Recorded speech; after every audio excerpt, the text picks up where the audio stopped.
80, date de la création dans le Haut-Rhin, en France, de la marque D'Angelle. Alors D'Angelle, pour ceux qui l'ignorent, c'est un petit constructeur qui restructure, qui reformate, comme on dirait aujourd'hui, des véhicules. C'est-à-dire qu'à partir d'une voiture traction ou propulsion, on en fait un 4x4, notamment sur des Peugeot. D'Angelle, l'histoire d'une belle aventure automobile, Thomas Bastard.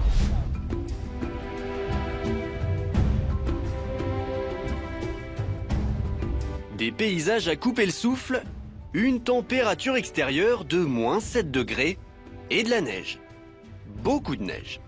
Bienvenue en Norvège, à Lillehammer, à 180 km au nord d'Oslo. Si la ville est mondialement connue pour avoir accueilli les Jeux Olympiques d'hiver en 1994, celui qui nous intéresse aujourd'hui est un athlète d'un tout autre genre. Frode le facteur, c'est le marathonien des boîtes aux lettres, toujours au volant de son Peugeot partenaire pas comme les autres, transformé en tout-terrain redoutable par D'Angelle, une petite entreprise française qui ne connaît pas la crise.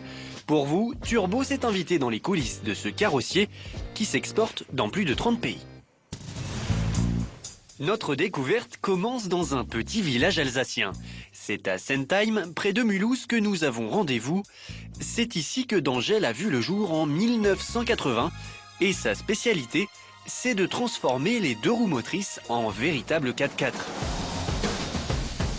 Sur cette piste d'essai derrière l'usine, nous comprenons rapidement l'utilité d'une transmission intégrale. Pente à 30%, franchissement ou encore croisement de pont, ce partenaire est mis à l'épreuve. En résumé, le travail de D'Angelle, c'est de remplacer des claquettes par une paire de chaussures de montagne. Ce qui est apprécié, c'est que le deux roues motrices avec ses caractéristiques est étudié en tant que tel, il sort ici avec des caractéristiques complètement différentes.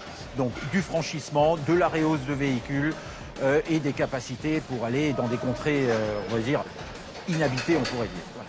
Quand ils arrivent en deux roues motrices des usines automobiles européennes, ces véhicules sont démontés, la partie inférieure est démontée et on y met l'ensemble de notre transmission. Pour ça, une centaine de mécaniciens spécialisés transforment voitures et véhicules utilitaires à une cadence impressionnante. Il ne faut qu'une seule journée de travail à l'entreprise pour modifier un véhicule. En plus, comme le système est entièrement conçu et assemblé par le carrossier en interne, tout est réalisé sur place. L'opération consiste au montage d'un arbre de transmission comme celui-là, qui répartira la puissance entre les roues avant et arrière. Au final, plus de 3000 unités sortent chaque année de l'usine et 70% de la production part à l'export. Et comme cette entreprise française est une pointure en la matière, de nombreuses administrations font appel à elle. L'ONF, la gendarmerie ou encore la Poste font transformer leurs véhicules ici. D'ailleurs, un facteur de la région vient prendre possession de sa nouvelle voiture. À 1500 km de là, à Lillehammer, Frode, le postier norvégien, va commencer sa tournée. Suivez-moi. Ma tournée dure entre 6h30 et 7h. Au volant de son 4x4 Made in Alsace, il parcourt 130 km par jour. Et autant dire que la vitesse moyenne est peu élevée et que sans les 4 roues motrices de son D'Angelle, le travail serait un peu plus périlleux.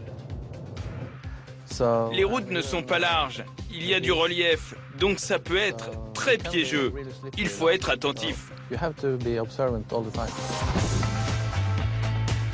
Dans ces montagnes reculées, la voiture du facteur est parfois la seule qui passe.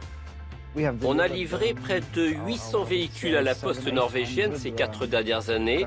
Elle en est très satisfaite. Donc le contrat a été renouvelé et cette administration va en acheter encore plus en 2017. Comme les routes norvégiennes sont parmi les plus belles d'Europe, nous n'avons pas résisté à l'idée de pouvoir parcourir quelques centaines de kilomètres au volant du 4x4 français. Toujours à l'aise, quel que soit le revêtement et le dénivelé, le système D'Angelle n'a rien à envier au meilleur tout-terrain du marché.